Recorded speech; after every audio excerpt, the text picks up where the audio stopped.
থেকে পালিয়ে গিয়েছিলেন। আজকে তিনি গোপালগঞ্জ থেকে 12 গাড়ি মস্তান নিয়ে মসজিদ দখল করতে এসেছিলেন। আলহামদুলিল্লাহ, আমাদের মুসলিম কমিটির সকল লোক একত্রিত হয়ে আপনাদের সহযোগিতা নিয়ে শহীদের রক্তের বিনিময় আমরা এই অর্জিত স্বাধীনতাকে ঠিক রাখার জন্য আওয়ামী লীগের পতাকাকে আমরা বিতাড়িত করেছি।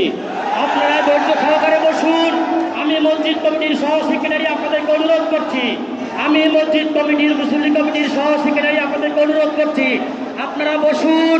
এখন আমাদের ভারপ্রাপ্ত খতিব সাহেব নামাজ পড়াবেন। আপনারা ধৈর্য সহকারে বসুন, নামাজের পরিবেশ তৈরি করুন। আপনারা ধৈর্য সহকারে বসুন, নামাজের পরিবেশ তৈরি করুন। بلغ العلا بكماله كتب الدجى بجماله حسنت جميع خصاله صلوا عليه وآله. بلغ العلا بكماله كتب الدجى بجماله حسنت جميع خصاله صلوا عليه وآله. সম্মানিত মুসল্লিরা, এখানে আপনারা মেহরবানি করে বসুন।